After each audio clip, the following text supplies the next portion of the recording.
মৃত্যুর আগেই নিজের কবর প্রস্তুত করেছেন গাইবান্ধার আব্দুল লতিফ। নিজ হাতে কবর খুঁড়ে পাকা করা, কাফনের কাপড় কিনে রাখা, এমনকি আত্মীয় স্বজন ও গ্রামবাসীকে আমন্ত্রণ জানিয়ে মৃত্যুর পরের 40ও সম্পন্ন করেছেন তিনি। এখন অপেক্ষায় আছেন সৃষ্টিকর্তার ডাকের। মৃত্যুর আগে কাফনের কাপড় কিনছে, আবার খাটলি রেডি করছে, তারপর কবর তো রেডি করছে, কবরটা রেডি করছে, তারপরে সবকিছু রেডি করছে, খতম করছে, 40 করে নিছে, সবকিছু তার রকম। এখন আল্লাহর হুকুম হবে, সেই দিন তিনি চলে যাবে। দেশ জুড়ে তোলপাড় ওয়ালটন ফ্রিজ কিনে আপনিও হয়ে যেতে পারেন মিলেনিয়ার।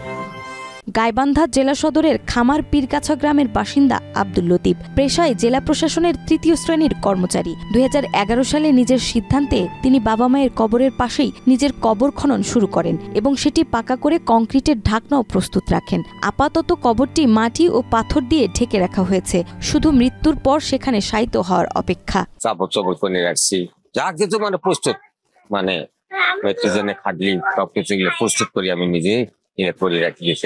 আমি এটাও মাঝে মাঝে বলি যে ভাই আমার জন্য কারো কান্না করা লাগবে, আমার কান্না আমি নিজে করে গেলাম। ভালো কাজের জন্য আল্লাহ পাক আত্মা জাগ্রত করছে, দেখতে আমি করছি। সে আল্লাহর ইবাদত সবসময় গায়, তার কবর নিজের কবর নিজে করছে।